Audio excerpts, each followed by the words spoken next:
ದೇವರಿಗೆ ಸ್ತೋತ್ರವಾಗಲಿ. ದೇವರಿಗೆ ಅಮೂಲ್ಯರು, ಅತಿ ಪ್ರಿಯರು, ಘನವಂತರಾದ ಪ್ರಿಯ ದೇವರ ಮಕ್ಕಳೇ, ಬನ್ನಿರಿ ಪ್ರಿಯರೇ.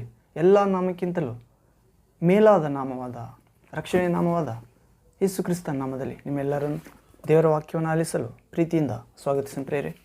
ದೇವರ ವಾಕ್ಯ ಜೀವಂತವಾದದ್ದು, ಕ್ರಿಯೆ ಮಾಡುತ್ತದೆ, ಇಬ್ಬಾಯಿ ಕತ್ತಿಗಿಂತ ಹರಿತವಾದದ್ದು, ಕೀಲು ಮಜ್ಜೆಗಳನ್ನು, ದೇಹ ಆತ್ಮ ಪ್ರಾಣಗಳನ್ನು ತೂರಿ ಹೋಗು ಕಾರ್ಯ ಮಾಡುತ್ತದೆ ಪ್ರಿಯರೇ. ಹೃದಯದ ಆಶೆ ಆಲೋಚನೆಗಳನ್ನು ಗ್ರಹಿಸುತ್ತದೆ, ಶುದ್ಧೀಕರಿಸುತ್ತದೆ ಅಂತ ದೇವರ ವಾಕ್ಯಕ್ಕಾಗಿ ನಿಮ್ಮೆಲ್ಲರನ್ನು ಸ್ವಾಗತಿಸಿದ ಪ್ರಿಯರೇ. ಈ ದಿನ ಈ ಸಮಯ ನಾವು ಧ್ಯಾನಿಸಲಿರುವ ರಕ್ಷಣೆಯ, ಬೆಳಕಿನ, ಶಾಂತಿಯ, ಧೈರ್ಯದ, ಮಹಿಮೆಯ, ದೇವರ ಭಯ ಹುಟ್ಟಿಸುವ, ಭಕ್ತಿ ತುಂಬಿಸುವ, ದೇವರ ದೂತರ ಕಾವಲನ್ನು ದಯಪಾಲಿಸುವ ಆ ಶಕ್ತಿಯ ವಾಕ್ಯ ಭಾಗ ಅಂಶ ಪ್ರಿಯರೇ. ನಾವು ಯಾರು? ಹೌದು ಪ್ರಿಯರೇ, ನೀನಾಗಲಿ ನಾನಾಗಲಿ ಅಥವಾ ದೇವರನ್ನು ವಿಶ್ವಾಸಿಸುವ ಪ್ರತಿಯೊಬ್ಬ ಮಗ ಮಗಳು ಅಥವಾ ದೇವರನ್ನು ಭಕ್ತಿಯಿಂದ ಆಚರಿಸುವ ಯಾವುದೇ ಜನಾಂಗದವರಾಗಿರ್ಬೋದು ಪ್ರಿಯರೇ, ನಾವು ಯಾರು ಮತ್ತು ದೇವರಲ್ಲಿರುವ ಭಯಭಕ್ತಿ ಎಂಥದ್ದು, ಎಂಥ ಗುಣಗಳಿಂದ ತುಂಬಿದೆ. ಹೌದು ಪ್ರಿಯರೇ, ಹೀಗೆ ಅದು ನಮ್ಮನ್ನು ಸ್ವರ್ಗಕ್ಕೆ ತೆಗೆದುಕೊಂಡು ಹೋಗುವಂಥದ್ದು, ನಿಜವಾದ ಆತ್ಮೀಯರನ್ನಾಗಿ ಮಾಡುವಂಥದ್ದು, ದೇವರ ಆತ್ಮಶಕ್ತಿಯಿಂದ ಗುಣ ಶುಭಗಳಿಂದ ತುಂಬುವಂಥದ್ದು, ಮರಣವನ್ನು ಜಯಿಸುವಂಥದ್ದು, ಇಹಲೋಕ ದುಷ್ಟಶಕ್ತಿಯಾದ ಪಿಶಾಚಿಯ ತಲೆಯನ್ನು ಒಡೆಯುವಂಥದ್ದು. ಹೌದು ಪ್ರಿಯರೇ, ಅಂತ ಜ್ಞಾನದ ವಾಕ್ಯ ಧ್ಯಾನಿಸೋಣ. ನಾವು ಯಾರು? ಇದಕ್ಕೆ ಮೊದಲು ನಾವು ಒಂದು ಪ್ರಾರ್ಥನೆ ಮಾಡಿಕೊಂಡು ಸಿದ್ಧರಾಗೋಣ ಪ್ರಿಯರೇ. ದೇವರ ಪರಿಶುದ್ಧ ಆತ್ಮನಲ್ಲಿ ಸಹಾಯ, ಶಕ್ತಿ, ಜ್ಞಾನ, ವಿಜಯಹಸ್ತ ವಾಕ್ಯವನ್ನು ಅರ್ಥ ಮಾಡಿಕೊಳ್ಳುವ ಬುದ್ಧಿ ವಿಕಾಸ, ಕೇಳಲಿರುವ ವಾಕ್ಯ ಭಾಗ ಒಳ್ಳೆ ನೆಲದಲ್ಲಿ ಬಿದ್ದ ಬೀಜ 100ಕ್ಕೆ 100 ಫಲ ಕೊಡುವಂತೆ, ವಾಕ್ಯ ದೇವರ ಮಾತು ನಮ್ಮ ಹೃದಯದಲ್ಲಿ 100ಕ್ಕೆ 100 ಫಲ ಕೊಡುವಂತೆ ಪ್ರಭು ನಮ್ಮ ಹೃದಯವನ್ನು ಫಲವತ್ತಾದ ಸಾತ್ವಿಕವಾದ ಹೃದಯವನ್ನಾಗಿ ಮಾರ್ಪಡಿಸಲಿ. ಪ್ರಾರ್ಥನೆ, ನನ್ನೊಂದಿಗೆ ಏಕೀಭವಿಸಿ ಪ್ರಾರ್ಥಿಸಿರಿ ಪ್ರಿಯರೇ. ಪ್ರಾರ್ಥನೆ. ತಂದೆಯೇ, ಸರ್ವಶಕ್ತ ದೇವರೇ, ಪರಿಶುದ್ಧನೇ ಪರಿಶುದ್ಧನೇ ಪರಿಶುದ್ಧನೇ, ನಮ್ಮನ್ನು ಅನುದಿನವೂ ನಡೆಸುವ ದೇವರೇ, ಸೃಷ್ಟಿಕರ್ತನೇ, ರಕ್ಷಕನೇ, ಪೋಷಕನೇ, ದೇವ, ನಾವು ಯಾರು ಎನ್ನುವ ವಾಕ್ಯ ಭಾಗ ಅಂಶವನ್ನು ಧ್ಯಾನಿಸಲಿರುವಾಗ ನೀವೇ ತಂದೆ, ನಮ್ಮ ಆತ್ಮಗಳ ತಂದೆ, ನಮ್ಮ ದೇಹವನ್ನು ನಿಮ್ಮ ಸ್ವಾಸ್ಥ್ಯಗಳಲ್ಲಿ ನಿಮ್ಮಂತೆ ರೂಪಿಸಿದಾತನೇ. ಹೌದು ಪ್ರಭುವೇ, ನಮ್ಮ ಆತ್ಮ, ದೇಹ, ಮನಸ್ಸಿನೊಂದಿಗೆ ಮಾತನಾಡಿರಿ. ನಾವು ಹೋಗಬೇಕಾದ ಮಾರ್ಗ ತಿಳಿಯಪಡಿಸಿರಿ, ಕಟಾಕ್ಷಿಸಿರಿ, ಉಪದೇಶ ಮಾಡಿರಿ. ದೇವ, ರಕ್ಷಿಸಿರಿ. ನಾವು ಸೈತಾನನಿಗೆ ಸಿಗದಂತೆ ನಿಮ್ಮ ಪವಿತ್ರ ನಾಮದಲ್ಲಿ, ಎಲ್ಲಕ್ಕಿಂತಲೂ ಮೇಲಾದ ದೊಡ್ಡ ನಾಮದಲ್ಲಿ, ಆಕಾಶದ ಕೆಳಗೆ ಭೂಮಿಯ ಮೇಲೆ ಬೇರೆ ಯಾವ ನಾಮದಿಂದ ರಕ್ಷಣೆ ಇಲ್ಲ, ಮಾನಸಾಂತರ ಇಲ್ಲ. ಕೆಟ್ಟೋದ ಜೀವಿತ ಸರಿಯಾಗುವುದಿಲ್ಲ, ಅಶುದ್ಧ ಜೀವಿತ ಶುದ್ಧ ಆಗುವುದಿಲ್ಲ. ಆತ್ಮಹತ್ಯೆ ಚಿಂತೆ ಇರುವವರು ಅದನ್ನು ಬಿಟ್ಟು ದೇವರಿಗಾಗಿ, ದೇವರ ಪ್ರತಿರೂಪದಲ್ಲಿರುವ ಇತರ ಮನುಷ್ಯರ ಸಹಾಯಕ್ಕಾಗಿ ಜೀವಿಸುವುದಿಲ್ಲ.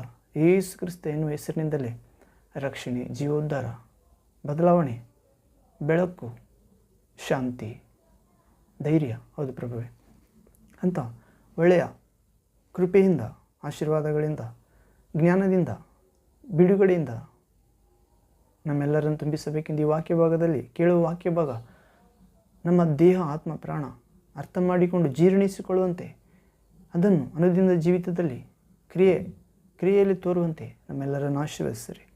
ದೇವ, ನಿಮ್ಮ ವಾಕ್ಯವು ಮಾತನಾಡುತ್ತದೆ ಎನ್ನುವ ಅದ್ಭುತ ಜೀವಿತದೊಳಗೆ ಈ ವಾಕ್ಯ ಭಾಗದಲ್ಲಿ ನಮ್ಮೆಲ್ಲರನ್ನು ಕರೆದುಕೊಂಡು ಹೋಗಬೇಕೆಂದು, ವಾಕ್ಯದ ಸತ್ಯ ಗೂಢಾರ್ಥ ತಿಳಿದು ನಿಮ್ಮಲ್ಲಿ ಆನಂದಿಸುವಂತೆ ಅನುಗ್ರಹಿಸಬೇಕೆಂದು, ಹೀಗೆ ನೀವು ವಾಕ್ಯ ಕೇಳಲು ಬಂದಿರುವ ನಿಮ್ಮ ಮಕ್ಕಳೆಲ್ಲರ ದೇಹ, ಆತ್ಮ, ಪ್ರಾಣಗಳಲ್ಲಿ ಯೋಚನೆ, ಮಾತು, ಕ್ರಿಯೆ, ಕರ್ತವ್ಯಗಳಲ್ಲಿರುವ ದುಷ್ಟನ ಎಲ್ಲ ತಂತ್ರಗಳನ್ನು ನಾಶ ಮಾಡಿ ಸುಟ್ಟು ಹಾಕಬೇಕೆಂದು, ನಿಮ್ಮ ಪ್ರಿಯ ಪ್ರಜೆಗೆ ನೀವೇ ವಿಮೋಚಕ, ರಕ್ಷಕ, ಶೈಲ, ದುರ್ಗ, ಕೋಟೆ ಎಂದು ತಿಳಿಯಪಡಿಸಬೇಕೆಂದು, ಹೀಗೆ ಶಾಂತಿದಾಯಕ ದೇವರೇ, ಶೀಘ್ರವಾಗಿ ಸೈತಾನನ್ನು ನಿಮ್ಮ ಮಕ್ಕಳಾದ ನಮ್ಮೆಲ್ಲರ ಕಾಲ ಕೆಳಗಾಗಿ ತುಳಿಸಬೇಕೆಂದು ನಜರೇತಿನ ದೇವಕುಮಾರ ಯೇಸು ಕ್ರಿಸ್ತ ನಾಮದಲ್ಲಿ ಪ್ರಾರ್ಥಿಸ್ತೇನೆ. ಸರ್ವಾಧಿಕಾರವುಳ್ಳ ತಂದೆ, ಆತ್ಮಸ್ವರೂಪನೇ, ಪರಿಶುದ್ಧನೇ.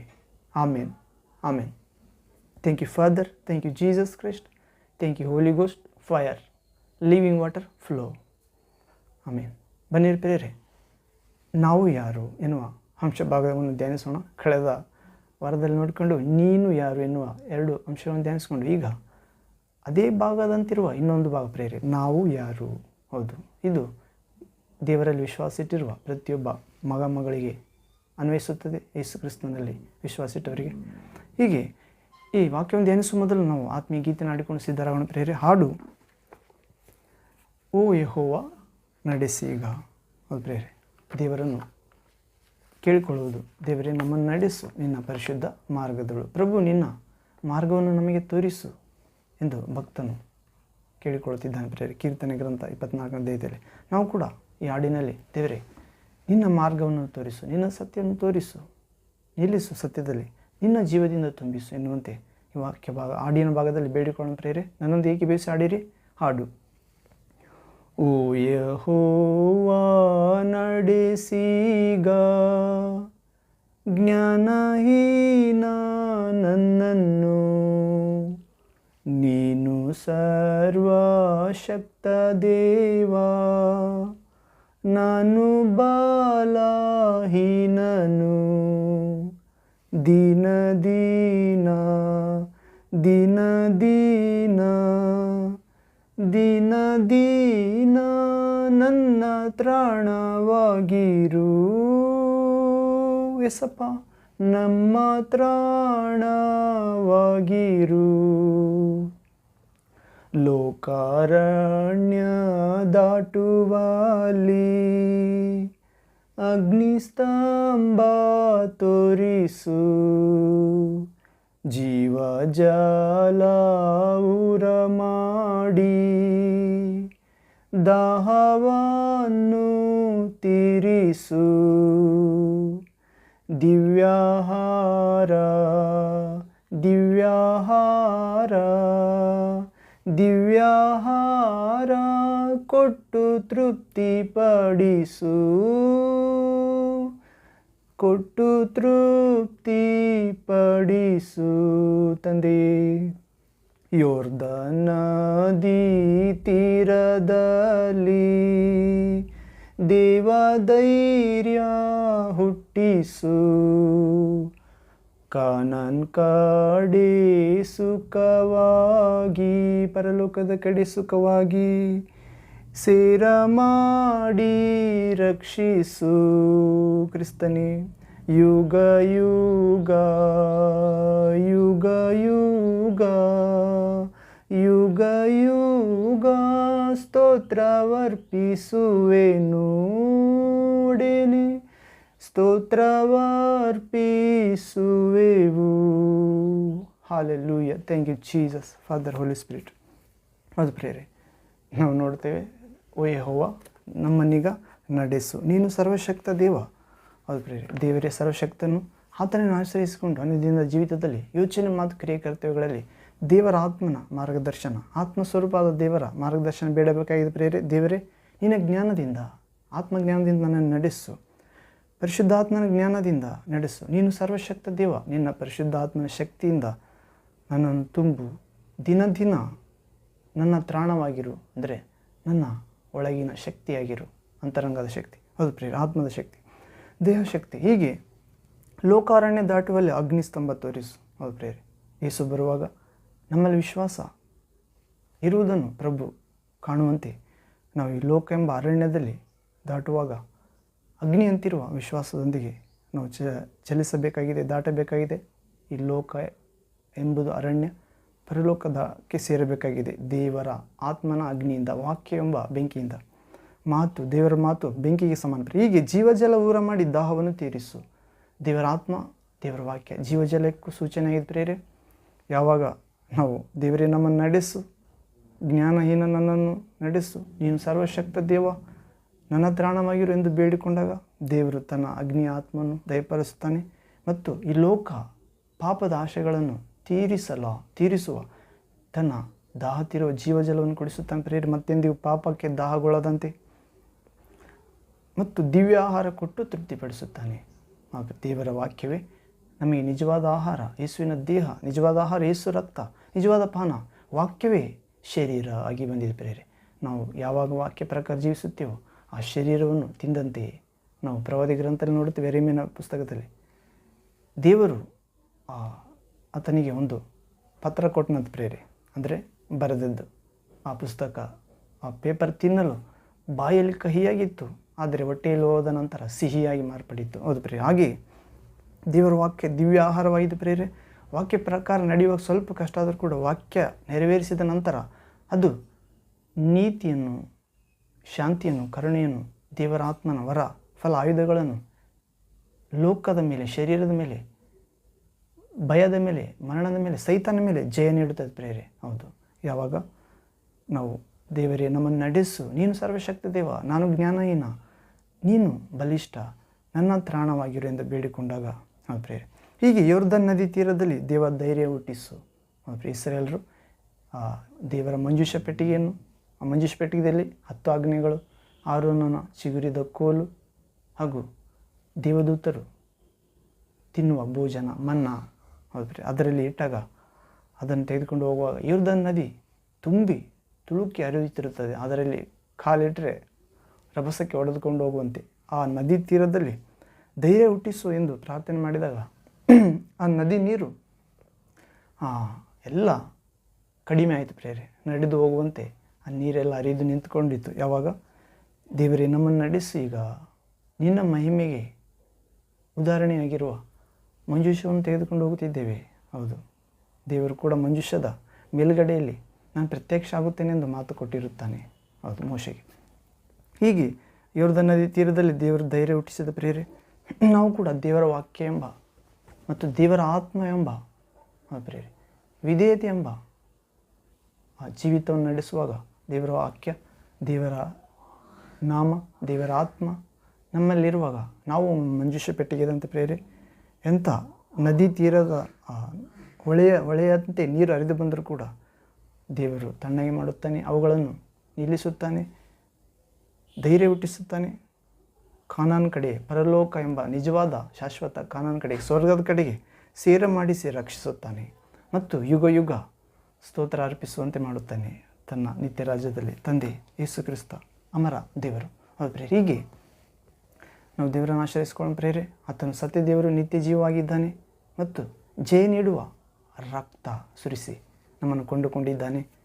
ತಂದೆಗಾಗಿ, ತನಗಾಗಿ ದೈವ ಸೈನಿಕರನ್ನಾಗಿ ಮಾರ್ಪಡಿಸಿದ್ದಾನೆ. ಹೀಗೆ ಪ್ರೇರೆ ನಾವು ಯಾರು ಎನ್ನುವ ಅಂಶದೊಳಗೆ ಪ್ರವೇಶವಾಗುವುದಾದರೆ ಈ ದಿನ ನಾವು ಒಂದನೇದಾಗಿ ನೋಡಿದರೆ ಪ್ರೇರೆ, ಹೆಬೇಲನಂತೆ ವಾಕ್ಯ ಪ್ರತ್ಯಕ್ಷತೆ ನಿನಗಿರುವುದಾ? ಹೌದು ಪ್ರೇರೆ, ನಿನಗಾಗಲಿ ನನಗಾಗಲಿ, ದೇವ ಸೇವಕ, ಮಗ, ಮಗಳು, ಪ್ರಜೆ, ವಿಶ್ವಾಸಿ ಯಾರಿಗಾಗಿರ್ಬೋದು, ಹೆಬೇಲನಂತೆ ಆದಾಮ ಅವ್ವ ಮೊದಲನೆಯ ಸ್ತ್ರೀ ಪುರುಷ ಈ ಲೋಕದಲ್ಲಿ ದೇವರು ಮಣ್ಣನ್ನು ತೆಗೆದು ಆ ಮಣ್ಣಿನಿಂದ ದೇವರು ತನ್ನ ಹೋಲಿಕೆಯಲ್ಲಿ, ತನ್ನ ಸ್ವಾಸ್ಥಗಳಲ್ಲಿ, ತನ್ನ ಸ್ವಭಾವದಲ್ಲಿ ಪ್ರೇರೆ ಮಣ್ಣನ್ನು ತೆಗೆದು ರೂಪಿಸಿದ ಪ್ರೇರೆ ಯಾರನ್ನು? ಆದಾಮನನ್ನು. ಆತನ ಪೊಕ್ಕೆ ಎಲುಬಿನಿಂದ ಹವ್ವಳನ್ನು, ಸ್ತ್ರೀಯನ್ನು, ಮೂಲಮಾತೆಯನ್ನು ತಯಾರಿಸಿದ ಪ್ರಥಮ ಪುರುಷ ಸ್ತ್ರೀ. ಅವರಿಗೆ ಹುಟ್ಟಿದ, ಅವರು ಪಾಪ ಮಾಡಿದ ನಂತರ ಸುಂದರವಾದ, ದೈವಿಕವಾದ, ಆ ಮರಣ ಇಲ್ಲದ ಹಣ್ಣುಗಳನ್ನು ತಿಂದು ಶಾಶ್ವತವಾಗಿ ಜೀವಿಸುವ ಆ ಏದೇನ್ ತೋಟದಿಂದ ದೇವರಿಂದ, ದೇವದೂತರಿಂದ ಹೊರ ಹಾಕಲ್ಪಟ್ಟಾಗ ಅವರಿಗೆ ಮಕ್ಕಳಾದಾಗ, ಶಾರೀರಿಕವಾಗಿ ಜೀವಿಸಿದಾಗ ಮಕ್ಕಳಾದಾಗ, ಮೊದಲನೇ ಮಗ ಕಾಯಿನ, ಎರಡನೇ ಮಗ ಹೆಬೇಲ. ಕಾಯಿನನು ಆತನು ವ್ಯವಸಾಯಗಾರನು, ಹೆಬೇಲನು ಕುರಿ ಮೇಯಿಸುವ ಆತನು. ಹೀಗೆ ಪ್ರೇರೆ ಹೆಬೇಲನಂತೆ ಪ್ರತ್ಯಕ್ಷತೆ, ವಾಕ್ಯ ಪ್ರತ್ಯಕ್ಷತೆ ನಿನಗಿದೆಯಾ? ಏನು ಪ್ರೇರೆ ವಾಕ್ಯ ಪ್ರತ್ಯಕ್ಷತೆ ಆತನಿಗೆ? ನಾವು ಆದಿಕಾಂಡ ಗ್ರಂಥ 4ನೇ ಅಧ್ಯಾಯ 4ನೇ ವಾಕ್ಯದಲ್ಲಿ ಓದುವುದಾದರೆ, Genesis chapter 4 verse 4th word ಇಲ್ಲಿ ಓದುವುದಾದರೆ, ಹೆಬೇಲನು ಹಾಗೆಯೇ ತನ್ನ ಹಿಂಡಿನಿಂದ ಚೊಚ್ಚಲ ಕುರಿಗಳನ್ನು ಕಾಣಿಕೆಯಾಗಿ ತಂದು ಅವುಗಳ ಕೊಬ್ಬನ್ನು ಹೋಮ ಮಾಡಿದನು. ಹೆಬೇಲನು ಏನು ಮಾಡಿದಂತ? ತನ್ನ ಕುರಿಗಳ ಹಿಂಡಿನಿಂದ ಚೊಚ್ಚಲ ಕುರಿಗಳನ್ನು ಕಾಣಿಕೆಯಾಗಿ ತಂದು ಕೊಬ್ಬನ್ನು ದೇವರಿಗೆ ಹೋಮ ಮಾಡಿದನಂತ ಪ್ರೇರೆ. ಅಂದರೆ ಕುರಿಗಳಲ್ಲಿ ಶ್ರೇಷ್ಠವಾದದ್ದನ್ನು ಪ್ರೇರೆ, ಚೊಚ್ಚಲ ಮರಿ, ಅದನ್ನು ತೆಗೆದುಕೊಂಡು ಬಂದು ಅದರ ಕೊಬ್ಬು ಹೋಮ ಮಾಡಿದನಂತ ಪ್ರೇರೆ. ಅದು ಕೊಬ್ಬು ಅನ್ನುವುದು ಗರ್ವಕ್ಕೆ ಸೂಚನೆಯಾಗಿದೆ. ಹೌದು ಪ್ರೇರೆ, ಕೊಬ್ಬು ದೇಹದಲ್ಲಿ ಅಧಿಕವಾದಾಗ ಅನೇಕ ರೋಗಗಳಿಗೆ ಕಾರಣವಾಗುತ್ತದೆ. ಹೌದು, ಮಂದಮತಿಗಳಾಗುತ್ತೇವೆ. ಅದರಂತೆ ನಮ್ಮ ಅವಿಧೇಯತೆಯನ್ನು, ಅಕ್ರಮ ಜೀವಿತವನ್ನು, ಪಾಪದ, ಶಾಪದ ಮತ್ತು ಕೋಪದ ಜೀವಿತವನ್ನು, ಅಶುದ್ಧ ಆಲೋಚನೆಗಳ ಜೀವಿತವನ್ನು ದೇವರಿಗೆ ಒಪ್ಪಿಸಬೇಕಾಗಿದೆ. ಬಲಿಯಾಗಿ ಹಳ ಒಡಂಬಡಿಕೆಯಲ್ಲಿ, ಈ ಬಲಿಯಲ್ಲ ಹೊಸ ಒಡಂಬಡಿಕೆಯಲ್ಲಿ ನಿನ್ನನ್ನೇ ದೇವರಿಗೆ ಮೀಸಲಾಗಿ ಮೆಚ್ಚುಗೆಯಾಗಿ ಬಲಿಯಾಗಿ ಅರ್ಪಿಸು ಎನ್ನುವುದಕ್ಕೆ ಇದು ಛಾಯೆ ಆಗಿದ್ದರೆ ಅದು ವಾಸ್ತವವಾಗಿದೆ ಪ್ರೇರೆ. ರೋಮಾಪತ್ರಿಕೆ 12ನೇ 1-2 ವಾಕ್ಯದಲ್ಲಿ. ಹೀಗೆ ಹೇಬೆಲನಂತೆ ತನ್ನ ಹಿಂಡಿನಿಂದ ಚೊಚ್ಚಲ ಕುರಿಗಳನ್ನು ಕಾಣಿಕೆಯಾಗಿ ತಂದು ಅವುಗಳ ಕೊಬ್ಬನ್ನು ಹೋಮ ಮಾಡಿದನು. ನಾವು ಕೂಡ ನಮ್ಮಲ್ಲಿ ಶ್ರೇಷ್ಠ ಆದ ಜೀವಿತವನ್ನು ದೇವರಿಗೆ ಅರ್ಪಿಸಬೇಕು. ನನಗೆ ಇಷ್ಟ ಆದ ಬಟ್ಟೆ ಹಾಕಿಕೊಳ್ಳೋದಲ್ಲ, ಅಥವಾ ಉಡುಗಿನ ಮಾಡಿಕೊಳ್ಳೋದಲ್ಲ, ಇಷ್ಟ ಆದ ಕೆಲಸ ಮಾಡುವಂಥದ್ದಲ್ಲ. ದೇವರಿಗೆ ಏನಿಷ್ಟ ಅದು ಮಾಡಬೇಕಾಗಿದೆ. ಹೌದು ಪ್ರೇರೆ. ಆಗ ಮಾತ್ರ ನಾವು ನಿಜವಾಗಿ ದೇವರ ಮಕ್ಕಳಾಗುತ್ತೇವೆ. ಮತ್ತು ದೇವರು ಯಾಕೆ ಉದ್ದೇಶವಾಗಿ ನಮ್ಮನ್ನು ಈ ಲೋಕದಲ್ಲಿ ಸೃಷ್ಟಿಸಿದ್ದಾನೋ ಆ ಗುರಿ ಕಡೆಗೆ ಪ್ರಯಾಣ ಮಾಡುತ್ತೇವೆ. ಹೀಗೆ ಹೇಬೆಲನಂತೆ ವಾಕ್ಯ ಪ್ರತ್ಯಕ್ಷ ಇದೆಯಾ ಪ್ರೇರೆ? ಈ ರೀತಿ ವಾಕ್ಯ ಪ್ರತ್ಯಕ್ಷ ಇರಬೇಕಾಗಿದೆ. ಏನಂದರೆ, ನಮಗಿರುವಗಳಲ್ಲಿ ಶ್ರೇಷ್ಠ ಆದದ್ದನ್ನು ಕಾಣಿಕೆಯಾಗಿ ಕೊಬ್ಬನ್ನು ಹೋಮ ಮಾಡಿದನು. ಕುರಿಗಳಲ್ಲಿ ಚೊಚ್ಚಲವಾದದ್ದನ್ನು, ಮೊದಲು ಹುಟ್ಟಿದ ಕುರಿಯನ್ನು ತಂದು ದೇವರಿಗೆ ಅರ್ಪಣೆ ಮಾಡಿದನು. ಕಾಯಿನನಾದರೂ ಕೆಲವು ತೆನೆಗಳನ್ನು ತಂದು, ಇದರಿಂದ ಕಾಯಿನನಿಗೆ ಬಹು ಕೋಪ ಬಂತು ಪ್ರೇರೆ. ಯಾಕಂದರೆ ದೇವರು ಹೇಬೆಲನ ಕಾಣಿಕೆಯನ್ನು ಮೆಚ್ಚಿದನು, ಕಾಯಿನನ ಕಾಣಿಕೆಯನ್ನು ಮೆಚ್ಚಲಿಲ್ಲ. ಯಾಕಂದರೆ ಕಾಯಿನನು ಕೆಲವೊಂದು ತೆಗೆದುಕೊಂಡು ಬಂದು ದೇವರಿಗೆ ಅರ್ಪಿಸಿದ ಪ್ರೇರೆ. ಅಂದರೆ ಪೂರ್ಣ ಹೃದಯದಿಂದ ಅರ್ಪಿಸಲಿಲ್ಲ. ನೀನು ಪೂರ್ಣ ಹೃದಯದಿಂದ ಪ್ರಾರ್ಥಿಸಲಿಲ್ಲ, ನೀನು ಪೂರ್ಣ ಹೃದಯದಿಂದ ಸ್ತುತಿಸಲಿಲ್ಲ, ನೀನು ಪೂರ್ಣ ಹೃದಯದಿಂದ ದೇವರ ಸನ್ನಿಧಿಯಲ್ಲಿ ಮೊಣಕಾಲು ಊರಲಿಲ್ಲ, ನೀನು ಪೂರ್ಣ ಒಳ್ಳೆಯ ಉದ್ದೇಶಕ್ಕಾಗಿ ಕಣ್ಣೀರಿಡಲಿಲ್ಲ, ನೀನು ದೇವರಿಗಾಗಿಯೇ ದಾನ ಧರ್ಮ ಮಾಡಲಿಲ್ಲ, ನಿನ್ನ ಹೆಸರಿಗಾಗಿಯೇ. ಹೌದು ಪ್ರೇರೆ. ಹೀಗೆ ಕೆಲವೊಂದನ್ನು ಮಾಡಿದಾಗಲೂ ದೇವರು ಉತ್ತರಿಸುವುದಿಲ್ಲ. ಕಾರಣ, ಶ್ರೇಷ್ಠವಾದ ಅರ್ಪಿಸಲಿಲ್ಲ ಪ್ರೇರೆ. ಹೇಬೆಲನು ಶ್ರೇಷ್ಠವಾದ ಆಲೋಚನೆಯಿಂದ ಅರ್ಪಿಸಿದ. ಹೌದು, ಆತನು ದೇವರನ್ನು ಮೆಚ್ಚಿಸುವುದೇ ಉದ್ದೇಶವಾಗಿತ್ತು. ಕಾಯಿನನಾದರೂ ದೇವರು ಮೆಚ್ಚಿದರೇನು ಮೆಚ್ಚದೇ ಇದ್ದರೇನು ಎನ್ನುವಂತೆ ತಾತ್ಸಾರವಾಗಿ ವರ್ತಿಸಿದನೆಂದು ಅರ್ಥ. ಹೀಗೆ ನಾವು ಹೇಬೆಲನಂತೆ ವಾಕ್ಯ ಪ್ರತ್ಯಕ್ಷತೆ ಪಡೆಯೋಣ ಪ್ರೇರೆ. ದೇವರಿಗೆ ಮೆಚ್ಚುಗೆಯಾದ ಯಾವುದು? ಹಾಗಂದ ಮಾತ್ರ ಕೆಳಗೊಡಂಬಡಿಕೆಯಂತೆ ನಾವು ಚೊಚ್ಚಲ ಕುರಿಗಳನ್ನು ಕಾಣಿಕೆಗೆ ತಂದು ಅವುಗಳ ಕೊಬ್ಬನ್ನು ಈಗಲೂ ಕೂಡ ಹೋಮ ಮಾಡಬೇಕೆಂದಲ್ಲ ಅರ್ಥ ಪ್ರೇರೆ. ಅದು ಮುಂದೆ ಬರಲಿರುವ ದೇವಕುಮಾರ, ದೇವರ ಪ್ರತಿರೂಪ ಆಗಿರುವ ದೇವರ ಸ್ವರ ಮನುಷ್ಯಾಕಾರದಲ್ಲಿ ಹುಟ್ಟಿ, ಕನ್ಯೆಯಲ್ಲಿ ಹುಟ್ಟಿ, ಮಾನವ ಎಲ್ಲ ಪಾಪ ಪರಿಹಾರಕ್ಕಾಗಿ ಒಂದೇ ಬಲಿ, ಶಾಶ್ವತ ಬಲಿಯಾಗಿ ರಕ್ತ ಸುರಿಸುವುದಕ್ಕೆ ಉದಾಹರಣೆಯಾಗಿದೆ ಪ್ರೇರೆ. ಶ್ರೇಷ್ಠವಾದ ಯೇಸು ಕ್ರಿಸ್ತನು ಭೂಮಿಯ ಮೇಲೆ ದೇವರ ಕುಮಾರ ಪ್ರೇರೆ. ದೇವರ ಲೋಕವನ್ನು ಎಷ್ಟು ಹೆಚ್ಚಾಗಿ ಪ್ರೀತಿಸ್ತಾನ ಒಬ್ಬನೇ ಮಗನನ್ನು ಕೊಟ್ಟು ಆತನ ವಿಶ್ವಾಸಗಳು ಯಾರೊಬ್ಬನು ನಾಶವಾಗದೆ ಎಲ್ಲರ ನಿತ್ಯ ಜೀವನ ಪಡೆಯಬೇಕೆಂಬುದು ದೇವರ ಉದ್ದೇಶ. ದೇವರು ಯೇಸು ಕ್ರಿಸ್ತನ ದೀಕ್ಷಾಸ್ಥಾನದಲ್ಲಿ ಹೇಳ್ತಾನೆ ಪ್ರೇರೆ. ಆಕಾಶ ಒಡೆದು 2 ಭಾಗ ಆಗಿ ಅಲ್ಲಿಂದ ದೇವರು ಮಾತಾಡುತ್ತಾನೆ. ಆಕಾಶವಾಣಿ ಆಗುತ್ತದೆ, ತಂದೆಯಾದ ದೇವರು ಮಾತಾಡುತ್ತಾನೆ ಗುಡುಗಿನಂತೆ. ಈತನು ನನ್ನ ಪ್ರಿಯ ಕುಮಾರನು. ನಾನು ಅಲ್ಲ, ನೀನು ಅಲ್ಲ, ಯೇಸು ಕ್ರಿಸ್ತ ದೇವರಿಗೆ ಪ್ರಿಯ ಕುಮಾರ.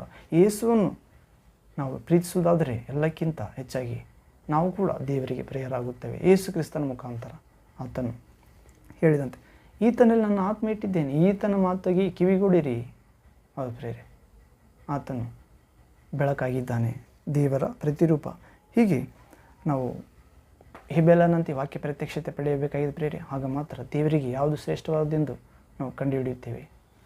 ಈಗಲಾದರೂ ಹೊಸ ಒಡಂಬಡಿಕೆ ನಾವೇ ದೇವರಿಗೆ ಕಾಣಿಕೆ ಪ್ರೇರೆ. ಮತ್ತು ಎರಡನೇದಾಗಿ ಫಿನೆಹಾಸನಂತೆ ನಮಗೆ ಪೌರುಷವಿದೆಯ ಪ್ರೇರೆ, ರೋಷವಿದೆಯ. ಯಾವ ವಿಷಯದಲ್ಲಿ? ದೇವರಿಗಾಗಿ ಜೀವಿಸುವ ವಿಷಯದಲ್ಲಿ. ದೇವರ ಕಾನೂನಿಗೆ ತಕ್ಕಂತೆ ಜೀವಿಸಬೇಕು ಅಥವಾ ಜೀವಿಸಿರಿ ಎಂದು ಹೇಳುವುದಕ್ಕೆ ಫಿನೆಹಾಸನಂತೆ ಪೌರುಷವಿದೆಯಾ ಎನ್ನುವ ಭಾಗದಲ್ಲಿ ನಾವು ನೋಡುವುದಾದರೆ ನಾವು ಸಂಖ್ಯಾಕಾಂಡ 25ನೇ ಅಧ್ಯಾಯ 6ರಿಂದ 10ನೇ ವಾಕ್ಯದವರೆಗೆ ಓದುತ್ತೇವೆ ಪ್ರೇರೆ.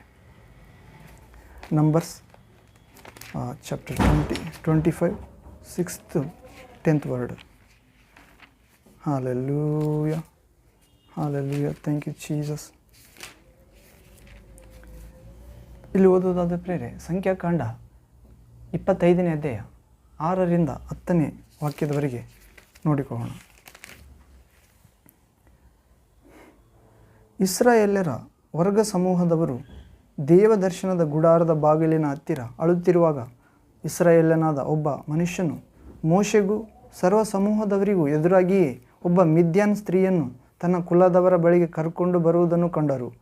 ಕೂಡಲೇ ಮಹಾಯಾಜಕ ಆರೋನನ ಮೊಮ್ಮಗನು ಎಲ್ಲಾಜರನ ಮಗನೂ ಆದ ಫಿನೆಹಾಸನು ಸಭೆಯ ನಡುವೆಯಿಂದ ಎದ್ದು ಈಟಿಯನ್ನು ಕೈಯಲ್ಲಿ ಹಿಡಿದು ಆ ಇಸ್ರಾಯೇಲನ ಹಿಂದೆ ಹೋಗಿ ಅವನು ಮಲಗುವ ಕೋಣೆಯನ್ನು ಹೊಕ್ಕು ಅವರಿಬ್ಬರನ್ನು, ಅಂದರೆ ಆ ಇಸ್ರಾಯೇಲನನ್ನು ಆ ಸ್ತ್ರೀಯನ್ನು ಒಂದೇ ಏಟಿನಿಂದ ಹೊಟ್ಟೆಯಲ್ಲಿ ತಿವಿದು ಕೊಂದನು.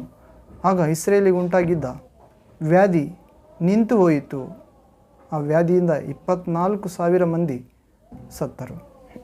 ಹೌದು ಪ್ರಿಯರೇ, ಇಲ್ಲಿ 25ನೇ ಅಧ್ಯಾಯ ಪೀಠಿಕೆ ನೋಡುವುದಾದರೆ, ಮಿದ್ಯಾನ್ ಸ್ತ್ರೀಯರು ಇಸ್ರಾಯೇಲರನ್ನು ಮರಳುಗೊಳಿಸಿ ದ್ರೋಹಿಗಳನ್ನಾಗಿ ಮಾಡಿದ್ದು. ಅಂದರೆ ಮಿದ್ಯಾನ್ ಸ್ತ್ರೀ ಅನ್ಯಜನರು, ದೇವರನ್ನು ಅರಿಯದವರು. ದೇವರು ಪರಿಶುದ್ಧನು, ದೇವರ ಆತ್ಮಸ್ವರೂಪನು, ದೇವರು ಇರುವಾತನು ತನ್ನ ಬಳಿಗೆ ಬರುವವರನ್ನು ತಳ್ಳಿಬಿಡುವುದಿಲ್ಲ. ತನ್ನಲ್ಲಿ ವಿಶ್ವಾಸ ಇಟ್ಟವರನ್ನು ತನ್ನ ಶ್ರೇಷ್ಠ ವರಗಳಿಂದ ಅಲಂಕರಿಸುತ್ತಾನೆ. ಅವರಿಗೆ ಗೊತ್ತಿಲ್ಲ ಪ್ರೇರೆ, ಮರಣದಿಂದ ತಪ್ಪಿಸಿ ಕಾಪಾಡುತ್ತಾನೆ. ಎಲಿಯ ಅನೋಕರಂತೆ ಮರಣವಿಲ್ಲದೆ ಕೂಡ ತೆಗೆದುಕೊಂಡು ಹೋಗುತ್ತಾನೆ. ಇವು ಅವರಿಗೆ ಗೊತ್ತಿಲ್ಲ.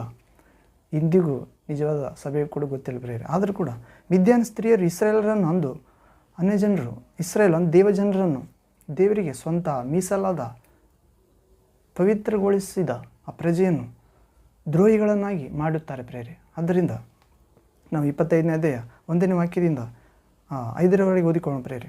ಇಸ್ರಾಯೇಲರು ಶಿಟ್ಟೀಮಿನಲ್ಲಿ ವಾಸವಾಗಿದ್ದಾಗ ಅವರು ಮೋವಾಬ್ ಸ್ತ್ರೀಯರೊಡನೆ ಸಹವಾಸ ಮಾಡುವವರಾದರು. ಆ ಸ್ತ್ರೀಯರು ತಮ್ಮ ದೇವತೆಗಳಿಗೆ ಮಾಡಿದ ಔತಣದ ಯಜ್ಞಗಳಿಗೆ ಇಸ್ರಾಯೇಲರನ್ನು ಕರೆಸಲು ಅವರು ಆ ಭೋಜನವನ್ನು ಮಾಡಿ ಅವರ ದೇವತೆಗಳಿಗೆ ನಮಸ್ಕರಿಸುವವರಾದರು. ಹೀಗೆ ಇಸ್ರಾಯೇಲರು ಪೆಗೋರದ ಬಾಳನ ಭಕ್ತರಾದ ಹಾಗಾಯಿತು.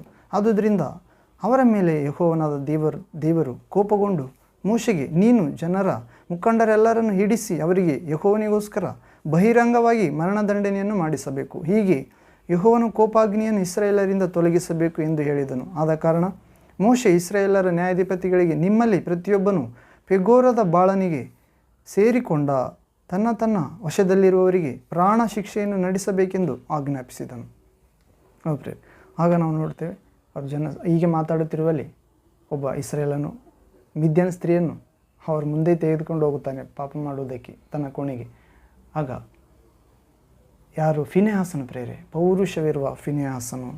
ಆಗ ಫಿನೆಹಾಸನು ಸಭೆಯ ನಡುವಿಂದ ಎದ್ದು ಈಟಿಯನ್ನು ಕೈಯಲ್ಲಿ ತೆಗೆದುಕೊಂಡು ಹೋಗಿ ಅವರಿರುವ ಕೋಣೆಯನ್ನು ಹೊಕ್ಕಿ ಒಂದೇ ಏಟಿನಿಂದ ಆ ಸ್ತ್ರೀ ಪುರುಷ ಒಬ್ಬರ ಮೇಲೆ ಒಬ್ಬರು ಪಾಪ ಮಾಡುತ್ತಿರ್ಬೋದು, ಒಂದೇ ಏಟಿನಿಂದ ಇಬ್ಬರನ್ನು ಕೊಲ್ಲುತ್ತಾನೆ ಪ್ರೇರೆ. ಇಬ್ಬರನ್ನು ತಿವಿದು ಕೊಂದನು. ಆಗ ಮಾತ್ರ ಇಸ್ರಾಯೇಲರಿಗೆ ಉಂಟಾಗಿದ್ದ ವ್ಯಾಧಿ ನಿಂತು ಹೋಯ್ತು ಪ್ರೇರೆ. ಯಾಕಂದರೆ ಅವರು ಮಿದ್ಯಾನ್ ಸ್ತ್ರೀಯರ ಆಕರ್ಷಣೆಗೆ ಮರುಳಾಗಿ ದ್ರೋಹಿಗಳಾಗಿದ್ದರು. ಅವರಲ್ಲಿ ವ್ಯಾಧಿ ಉಂಟಾಗಿತ್ತು, ದೇವಜನರಲ್ಲಿ, ಇಸ್ರಾಯೇಲರಲ್ಲಿ. ಆ ವ್ಯಾಧಿ ನಿಂತು ಹೋಯ್ತು ಅಂತ ಪ್ರೇರೆ. ಆ ಇಸ್ರಾಯೇಲನನ್ನು, ಆ ಮಿದ್ಯಾನ್ ಸ್ತ್ರೀಯರನ್ನು ಪಾಪ ಮಾಡುವ ಸಮಯದಲ್ಲಿ ಕೊಂದಾಗ. ಯಾಕಂದರೆ ಸೈತಾನನು ಆವಾಗವಾಗ ಅಡಿಕ್ಷನ್ ತರ್ತಾನೆ. ಅದೊಂದು ಆತ್ಮ. ಇವಾಗ ಕೆಲವರಿಗೆ ರಾತ್ರಿ ಆದರೆ ಕುಡಿತದ ಆತ್ಮ, ಕೆಲವರಿಗೆ ರಾತ್ರಿ ಆದರೆ ಕಾಮ ತೀರಿಸಿಕೊಳ್ಳುವ ಆತ್ಮ ಕೆಲಸ ಮಾಡುತ್ತದೆ. ಕೆಲವರಿಗೆ ಕೆಲಸ ಮಾಡುವಾಗ ಅವರಿಗೆ ಬರಬೇಕಾದ ಸಂಬಳ ಕರೆಕ್ಟ್ ಬಂದರೂ ಕೂಡ ಇನ್ನೂ ಲಂಚ ತೆಗೆದುಕೊಳ್ಳಬೇಕು ಅಥವಾ ಇನ್ನೂ ಹೆಚ್ಚು ಲಾಭ ಪಡೆಯಬೇಕೆಂದು ಅಕ್ರಮ, ಅಜ್ಞಾನ, ಸುಳ್ಳು ಮಾರ್ಗವನ್ನು ಹಿಡಿತಿರ್ತಾರೆ. ಅದೇ ಸಮಯದಲ್ಲಿ ಅವರು ಸಿಕ್ಕಿಬಿದ್ದರೆ ಕಳ್ಳನ ಮನಸ್ಸು ಸುಳ್ಳುಳಿಗೆ ಎನ್ನುವಂತೆ ಪ್ರೇರೆ. ಅವರು ನಿಜವಾಗಿಯೂ ಪಶ್ಚಾತ್ತಾಪಡುತ್ತಾರೆ. ಅವರಿಗೆ ಅವಕಾಶ ಕೊಡುತ್ತೇವೆ, ಸರಿಯಾಗುತ್ತೇವೆ ಅಂದರೆ ಅವರು ನಿಜವಾಗಿ ಸರಿಯಾಗುತ್ತೇವೆ ಎಂದು ಮಾತು ಕೊಡುತ್ತಾರೆ. ಆದರೆ ಗ್ಯಾರಂಟಿ ಇಲ್ಲ ಪ್ರೇರೆ. ಹೌದು, ಆದ್ದರಿಂದ ಪಿಶಾಚಿ ಇರುವಾಗಲೇ, ದೇವರು ಸಮೀಪದಲ್ಲಿರುವಾಗಲೇ ಆತನನ್ನು ಬೇಡಿಕೊಳ್ಳಿರಿ. ಅದು ಪ್ರೇರೆ. ದುರಾಲೋಚನೆಯನ್ನು ದುಷ್ಟನು ತನ್ನ ದುರ್ಮಾರ್ಗವನ್ನು ತ್ಯಜಿಸಲಿ, ತಮ್ಮ ದೇವರ ಬಳಿಗೆ ಬರಲಿ. ಆತನು ಮಹಾಕೃಪೆಯಿಂದ ಅವರನ್ನು ಕ್ಷಮಿಸುವನು. ಹೌದು ಪ್ರೇರೆ. ಹೀಗೆ ಸೈತಾನನು ಅವರ ಮಧ್ಯೆ ಇರುವಾಗಲೇ ಸೈತಾನನಿಗೆ ಬಹಳ ಸ್ಥಳ ಕೊಟ್ಟ ಸಮಯದಲ್ಲಿ ಅವರ ಮೇಲೆ ದಾಳಿ ಮಾಡಿ ಕೊಲ್ಲುತ್ತಾನೆ ಪ್ರೇರೆ ಫಿನೆಹಾಸ. ವ್ಯಾಧಿ ನಿಂತು ಹೋಯಿತು ದೇವರ ಜನರ ಮಧ್ಯದಲ್ಲಿ. ಆ ವ್ಯಾಧಿಯಿಂದ 24,000 ಮಂದಿ ಸತ್ತರಂತ ಪ್ರೇರೆ. ಹೌದು, ಇಸ್ರೇಲರಲ್ಲಿ 24,000 ಜನ. ಹೌದು ಪ್ರೇರೆ. ನಾವು ದೇವರ ವಾಕ್ಯ ಪ್ರಕಾರ ನಡೆದಿದ್ದರೆ ದೇವರು ತನ್ನ ಜನರನ್ನು ಕೂಡ ಬಿಡುವುದಿಲ್ಲ ಪ್ರೇರೆ. ಯಾಕಂದರೆ ದೇವರು ನ್ಯಾಯ ಸ್ವರೂಪನಾಗಿದ್ದಾನೆ, ನೀತಿವಂತನಾಗಿದ್ದಾನೆ, ನಂಬಿಗಸ್ತನಾಗಿದ್ದಾನೆ. ಆತ ಭೇದ ಭಾವ ಮಾಡುವುದಿಲ್ಲ. ಪ್ರತಿಯೊಬ್ಬರಿಗೂ ಅವರ ನಡತೆಗೆ ತಕ್ಕ ಪ್ರತಿಫಲ ಕೊಡುತ್ತಾನೆ. ಹೌದು, ಮೊದಲು ಸ್ವಜನರಿಗೆ, ನಂತರ ಅನ್ಯ ಜನರಿಗೆ ತೀರ್ಪು ದೇವರ ಮನೆಯಿಂದಲೇ ಪ್ರಾರಂಭವಾಗಿರುವಲ್ಲಿ, ದೇವರ ಮನೆಯವರೇ ರಕ್ಷಣೆ ಆಗುವುದು ಕಷ್ಟವಾಗಿರುವಲ್ಲಿ, ಇನ್ನು ಅನೀತಿವಂತರಿಗೆ, ಭಕ್ತಿಹೀನರಿಗೆ, ದೇವರ ಬಯಲದವರಿಗೆ ಸಂಗತಿ ಏನು? ಹೌದು ಪ್ರಿಯರೇ, ನಾವು ಪೇತ್ರನ ಪತ್ರಿಕೆಯನ್ನು ನೋಡ್ತೇವೆ. ಅದರಿಂದ ನಾವು ದೇವರ ಮನೆಯವರಿಗೆ ತಕ್ಕಂತೆ ಜೀವಿಸೋಣ ಪ್ರಿಯರೇ. ಮೋಶೆ ದೇವರ ಮನೆಯಲ್ಲೆಲ್ಲ ನಂಬಿಗಸ್ತನಾಗಿದ್ದನು, ನಾವು ಕೂಡ ನಂಬಿಗಸ್ತರಾಗಿರೋಣ. ಯೇಸು ದೇವರ ಮನೆಯನ್ನೇ ಕಟ್ಟಿದ್ದಾನೆ. ಯೇಸುವಿನಂತೆ ದೇವರ ಮುಂದೆ ವಿಧೇಯರಾಗಿರೋಣ. ತಂದೆ, ಸಾಧ್ಯವಾದರೆ ಈ ಕಷ್ಟ ಕೊಡವನ್ನು ನನ್ನಿಂದ ತೆಗಿ, ಆದರೂ ನನ್ನ ಚಿತ್ತವಲ್ಲ ನಿನ್ನ ಚಿತ್ತದಂತೆ ಆಗಲಿ. ಹೌದು ಪ್ರಿಯರೇ, ಹೀಗೆ ಯೇಸುವಿನಂತೆ ಜೀವಿಸೋಣ ಪ್ರಿಯರೇ. ನಾವು ದೇವರಿಗೆ ಅಸಾಧ್ಯವಾದ ಯಾವುದಿಲ್ಲ.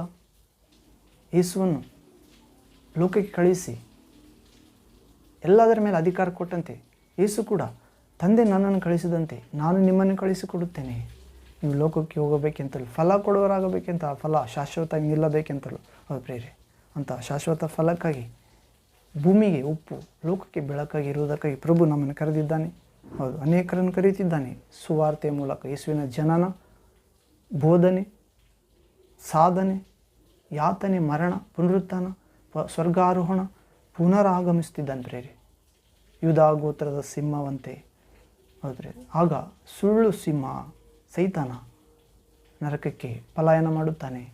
ಆದ್ದರಿಂದ ನಾವು ದೇವರಿಗೆ ಒಳಗಾಗಿ ಜೀವಿಸೋಣ ಪ್ರಿಯರೇ. ಸೈತಾನನ್ನು ಎದುರಿಸೋಣ, ನಾವು ಜಯ ಹೊಂದುತ್ತೇವೆ. ಹೀಗೆ ವಿಶ್ವಾಸ, ಪರಿಶುದ್ಧ ನಂಬಿಕೆ, ಪ್ರೀತಿಯ ದೈವಿಕ ಜೀವದಲ್ಲಿ ಪ್ರೇರೆ. ಹೀಗೆ ನಾವು ಯಾರು ಎನ್ನುವ ಪ್ರಶ್ನೆ ಹಾಕಿಕೊಳ್ಳಬೇಕಾಗಿ ಪ್ರೇರೆ. ಒಂದನೇದು ಏಬೇಲನಂತೆ ವಾಕ್ಯ ಪ್ರತ್ಯಕ್ಷತೆ ಇದೆಯಾ? ಎರಡನೇದಾಗಿ ಫಿನೆಹಾಸನಂತೆ ಪೌರುಷದಿಂದ ಜೀವಿಸುತ್ತಿರುವೆಯ ದೇವರ ಮುಂದೆ, ದೇವ ಜನಾಂಗವಾಗಿ? ಅದು ಪ್ರೇರೆ. ನಾವು ಮೂರನೇದಾಗಿ ಯೋಸೇಫನಂತೆ ಆತ್ಮ ಸಂಬಂಧಿಯಾಗಿದ್ದೀಯಾ? ಅದು ಪ್ರೇರೆ. ಯೋಸೇಫನಂತೆ ಆತ್ಮ ಸಂಬಂಧಿಯಾಗಿರಬೇಕಾಗಿದೆ. ನಾವು ಆದಿಕಾಂಡ ಗ್ರಂಥದಲ್ಲಿ ನೋಡುತ್ತೇವೆ, 37ನೇ ಅಧ್ಯಾಯ 3ನೇ ವಾಕ್ಯ. Genesis chapter 37 3rd word. Hallelujah. Thank you Jesus. Praise to Jesus. Worship you Jesus. ಆದಿಕಾಂಡ 37ನೇ ಅಧ್ಯಾಯ 3ನೇ ವಾಕ್ಯದಲ್ಲಿ ನೋಡುತ್ತೇವೆ, ಯೋಸೇಫನು ಇಸ್ರಾಯೇಲನಿಗೆ ಮುಪ್ಪಿನಲ್ಲಿ ಹುಟ್ಟಿದವನಾದ್ದರಿಂದ ಇಸ್ರಾಯೇಲನು ಅವನನ್ನು ತನ್ನ ಎಲ್ಲ ಮಕ್ಕಳಿಗಿಂತ ಹೆಚ್ಚಾಗಿ ಪ್ರೀತಿಸಿ ಅವನಿಗೆ ನಿಲುವಂಗಿಯನ್ನು ಮಾಡಿಸಿದ್ದನು. ಇಸ್ರಾಯೇಲನಿಗೆ ಮುಪ್ಪಿನಲ್ಲಿ ಹುಟ್ಟಿರ್ತಾನಂತ. ಇಸ್ರಾಯೇಲ್ ಅಂದರೆ ಯಾಕೋಬನಿಗೆ ಅಬ್ರಾಮ್ ಮಗ ಇಸಾಕ. ಅಬ್ರಾಮ ವಿಶ್ವಾಸಿಗಳಿಗೆ ಮೂಲ ಪಿತ. ದೇವರಲ್ಲಿ ವಿಶ್ವಾಸ ಇಡುವವರಿಗೆಲ್ಲ ದೊಡ್ಡ ವಿಶ್ವಾಸ ಉಳ್ಳಾತ ಪ್ರೇರೆ. ಹೌದು, ಆತನ ಮುಖಾಂತರವೇ ಧರೆಯ ಕುಲದವರಿಗೆಲ್ಲ ಆಶೀರ್ವಾದ ಉಂಟು ಮಾಡಿದ್ದಾನೆ ದೇವರು. ಆತನ ಮಗ ಇಸಾಕ, ಇಸಾಕನ ಮಗ ಯಾಕೋಬ ಇಸಾಕನಿಗೆ ಹುಟ್ಟಿದ ಮಗ ಯಾಕೋಬ. ಆ ಯಾಕೋಬ ಇಸ್ರಾಯೇಲ್ ಪ್ರೇರೆ. ಮತ್ತು ಹೊಸ ಹೆಸರು ಈತನಿಗೆ. ಇಸ್ರಾಯೇಲ್ ಅಂದರೆ ದೇವರೊಂದಿಗೆ ಹೋರಾಡಿ ಗೆದ್ದವನು, ದೇವರಿಗೆ ಮೆಚ್ಚುಗೆ ಆದಾತನು, ಬಾಧ್ಯವಾದ ದೇವರ ಆಶೀರ್ವಾದ ಪಡೆದಾತನು. ಆ ಯಾಕೋಬನಲ್ಲಿ ಹುಟ್ಟಿದ ಯೋಸೇಫನು ಇಸ್ರಾಯೇಲನಿಗೆ ಮುಪ್ಪಿನಲ್ಲಿ ಹುಟ್ಟಿದ್ದಾನಂತ ಪ್ರೇರೆ. ಮುಪ್ಪಿನಲ್ಲಿ ಅಂದರೆ ಪಾಪ ಆಶೆಗಳು ಇರಲಾರ ಸಮಯದಾಗ, ಶರೀರ ಆಶೆಗಳು ಇರಲಾರ ಸಮಯದಾಗ ಹುಟ್ಟಿದವರು. ಹೌದು, ಆದ್ದರಿಂದ ಇಸ್ರಾಯೇಲನು ಅವನನ್ನು ತನ್ನ ಎಲ್ಲ ಮಕ್ಕಳಿಗಿಂತ ಹೆಚ್ಚಾಗಿ ಪ್ರೀತಿಸಿ ಅವನಿಗೆ ನಿಲುವಂಗಿಯನ್ನು ಮಾಡಿಸಿದ್ದನು. ಎಲ್ಲ ಅಂದರೆ ಆತನಿಗೆ ಅನೇಕ ಜನ ಹೆಂಡತಿಯರು ಇರ್ತಾರೆ. ಅವರೆಲ್ಲ ಹೆಂಡತಿ ಮಕ್ಕಳಿಗಿಂತ ಈ ಹೆಂಡತಿ ಮಗನಿಗೆ ಇನ್ನೊಬ್ಬ ಹೆಂಡತಿ, ಆತನಿಗೆ ಇಷ್ಟವಾದ ಹೆಂಡತಿಯಲ್ಲಿ ಹುಟ್ಟಿದ ಆ ಮುಪ್ಪಿನಲ್ಲಿ ಹುಟ್ಟಿದ ಮಗನಿಗೆ ಅನೇಕ ರಂಗು ವರ್ಣಗಳುಳ್ಳ ಉಡುಪನ್ನು ಕೊಟ್ಟಿರುತ್ತಾನೆ. ಹೌದು ಪ್ರಿಯ, ಹೆಚ್ಚಾಗಿ ಪ್ರೀತಿಸಿರುತ್ತಾನೆ. ಅದರಿಂದ 11ನೇ ವಾಕ್ಯ 37ನೇ ಅಧ್ಯಾಯ ಆದಿಕಾಂಡ 11ನೇ ವಾಕ್ಯ, Genesis chapter 37 verse 11th word. ಯೋಸೇಫನ ಅಣ್ಣಂದಿರು ಅವನ ಮೇಲೆ ಹೊಟ್ಟೆ ಕಿಚ್ಚುಪಟ್ಟರು, ಆದರೆ ಅವನ ತಂದೆಯು ಅವನ ಮಾತನ್ನು ಮನಸ್ಸಿನಲ್ಲಿ ಇಟ್ಟುಕೊಂಡನು. ಅನೇಕ ಕನಸುಗಳನ್ನು ಹೇಳ್ತಾನೆ ಯೋಸೇಫನ ಮುಂದೆ ಆಗುವ ಕನಸುಗಳು. ಅವರ ಅಣ್ಣ ತಮ್ಮಂದರು ಆಸೆ ಮಾಡುತ್ತಾರೆ, ಆದರೆ ಯಾಕೋಬ ಯೋಸೇಫನ ತಂದೆ ಮನಸ್ಸನ್ನು ಇಟ್ಟುಕೊಳ್ತಾನೆ ಪ್ರೇರೆ. ಕಾರಣ ಹೆಚ್ಚಾಗಿ ಪ್ರೀತಿಸಿದ್ದರಿಂದ. ಹೀಗೆ ನಾವು ಯೋಸೇಫನನ್ನು ಕುರಿತು ನೋಡ್ತೇವೆ ಪ್ರೇರೆ. ಈಜಿಪ್ಟ್ ದೇಶದಲ್ಲಿ ಆತನನ್ನು ಮಾರುತ್ತಾರೆ. ಅಣ್ಣ ತಮ್ಮರು ಕೋಪಗೊಂಡು ಮಾರಿದಾಗ ಅಲ್ಲಿ ಇರುವ ರಾಜನಿಗೆ, ಫರೋವನಿಗೆ ಕನಸು ಬೀಳುತ್ತದೆ. ಆ ಕನಸಿನ ಅರ್ಥವನ್ನು ತಿಳಿಸಿದಾಗ ಯೋಸೇಫನು ತಿಳಿಸುತ್ತಾನೆ. ಆಗ ಆತನು ಹೇಳ್ತಾನೆ ಪ್ರೇರೆ, ಕನಸನ್ನು ತಿಳಿಸಿದಾಗ, ಈತನಂತಿರುವ ದೇವರಾತ್ಮ ಇರುವ ಮನುಷ್ಯನು ಯಾರಿದ್ದಾನೆ? ಈ ಈಜಿಪ್ಟ್ ದೇಶದಲ್ಲಿ ಬರಲಿರುವ 7 ವರ್ಷ ಬರಗಾಲದಲ್ಲಿ ಈತನೇ ಆಹಾರವನ್ನು